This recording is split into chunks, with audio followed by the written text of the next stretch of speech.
Tidak mungkin ada namanya kalau kodratnya tidak ada.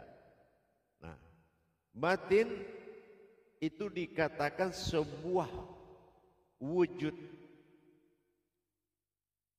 Dan rahasia dikenal juga dengan wujud. Tetapi dalam kodrat, batin memiliki asal, sementara rahasia memiliki usul. Ini pencapaiannya berbeda. Kalau kita mengenal usul, artinya itu kekal. Setiap usul datang dan pergi. Di mana usulnya, dan dia akan bertajali dan kembali kepada usul. Karena usul itu bersifat hayun bako. Jadi kalau rahasia, kodrat rahasia itu kodrat yang tidak sirna. Ya, kodrat yang tidak sirna. Nah, itu dinamakan hayun bako. Asal dari kata batin dan sir atau rahasia adalah asal dan usul. Nah, ini kalau kita larikan kepada pemahaman diri. Setiap yang berasal adalah batin. Kenapa?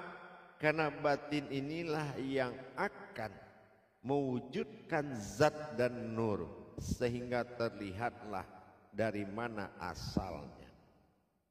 Penjelmaan atau hayat dari batin itu dinamakan kodrat sir atau rahasia, tapi dia mewujudkan yang sifatnya zat dengan nur.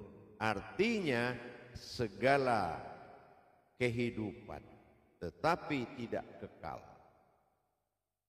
Kenapa? Karena batin juga akan lenyap di dalam sirnya Allah. Nah, kalau sir, rahasia, itu adalah sebuah wujud batin bagi Allah. Nah, itu namanya sir. Wujud batin bagi Allah. Jadi sir adalah kodrat rahasia yang kodratnya adalah ketuhanan. Semua ketuhanan, kodrat ketuhanan itu disebut sir. Contohnya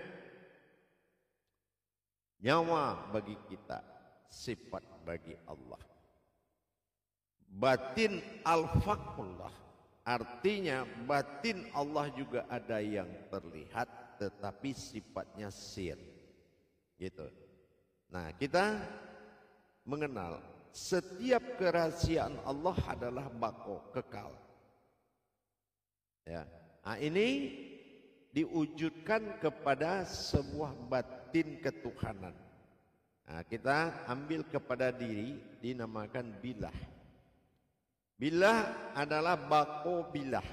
Bako bilah ini adalah batin Tuhan yang tunggal, yang kekal. Ini namanya sir, ya, rahasia. Wujudnya, kodratnya adalah batin, tetapi sifatnya rahasia dan kodratnya kekal. Jadi perbedaan antara makom rahasia dan makom batin adalah kekekalan. Tapi kalau batin sifatnya fana. Gitu. Sifatnya fana. Fana itu artinya dia luput dan bisa luput. Contohnya yang berasal dari alam semesta ini berasal dari batinnya Allah. Nah, ini bisa luput. Nah, ini dinamakan fana. Setiap batiniah dinamakan fana. Ya. Nah, ini asal usul alam ini dari fana. Nah, dari fana inilah munculnya batiniah. Nah, itu. Kalau sir itu wujudnya rahasia, kodratnya kekal. Nah, kalau di tubuh kita melihat antara nyawa dengan tubuh. Nyawa dengan tubuh.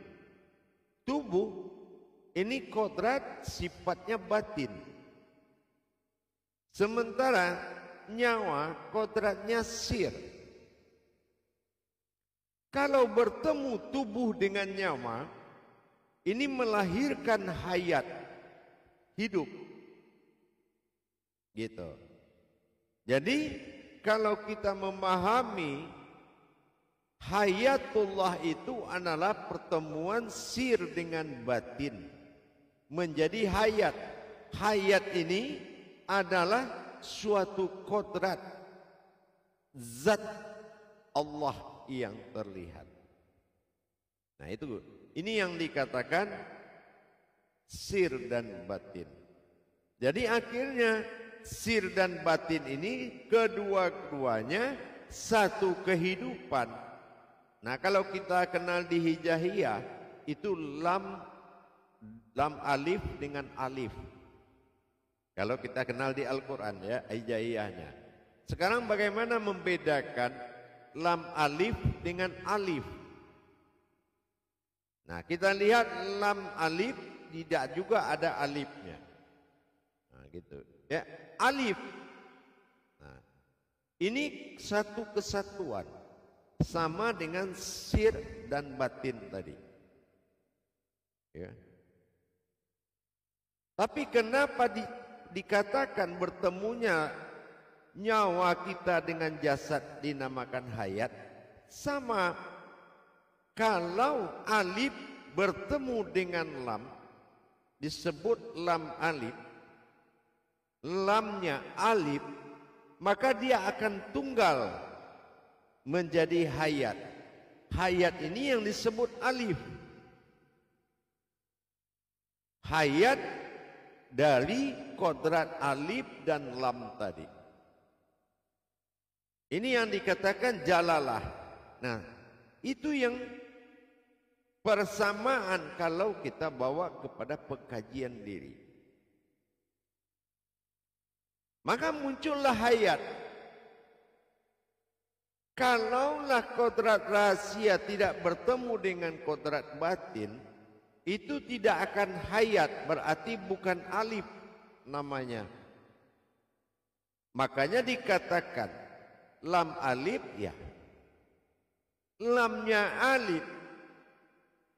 Artinya itulah alif yang berkodrat pada alam, sifatnya batin. Nah, sama dengan sir. Kalau kita larikan ke diri namanya nyawa. Nah, jadi kalau bertemu dua kodrat ini yang akan menjadi hayat, hidup. Nah itu yang dikatakan rahasia dan batin. Rahasia dan batin itu adalah sebuah hayat, sebuah rahasia.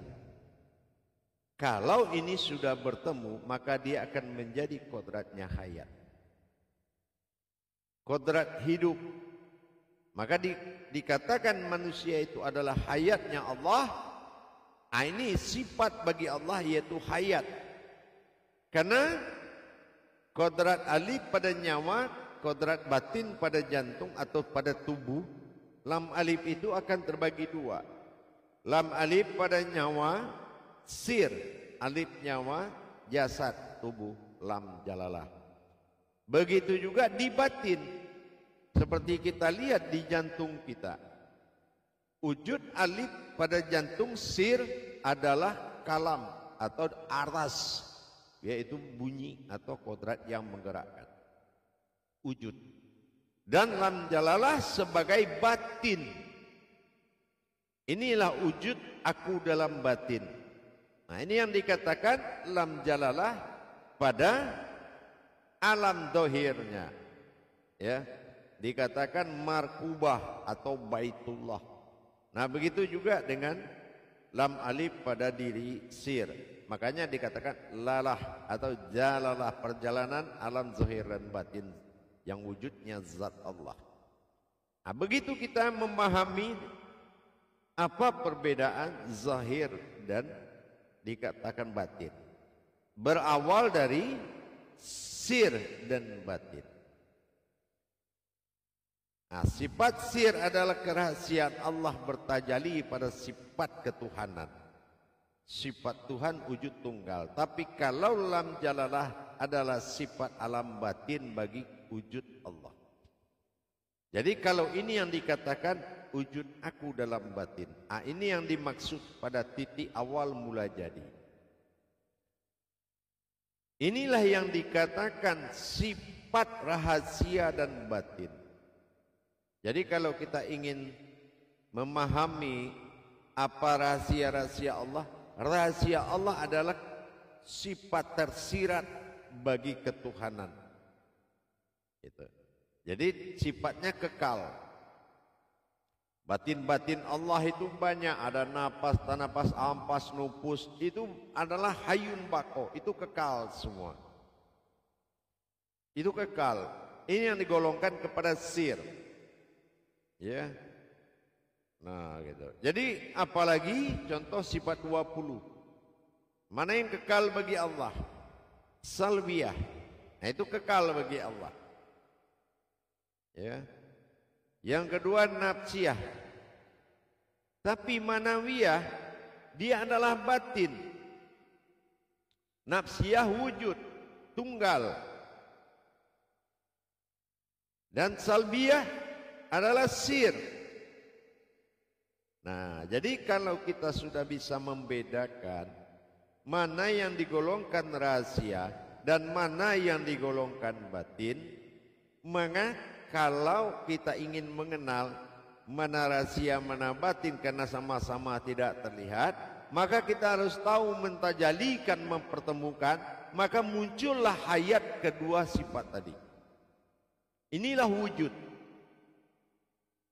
Disinilah kita menikmati dan mengenal dan memandang. Karena dia sudah hayat, kalau dia hayat maka dia berwujud. Kalau dia berwujud kodratnya sudah menuju zat. Maka dia bisa dilihat.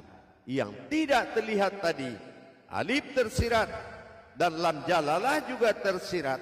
Nah, ini juga akan bisa terlihat kalau kita bisa mempertemukan dua kodrat di dalam satu wujud namanya hayat.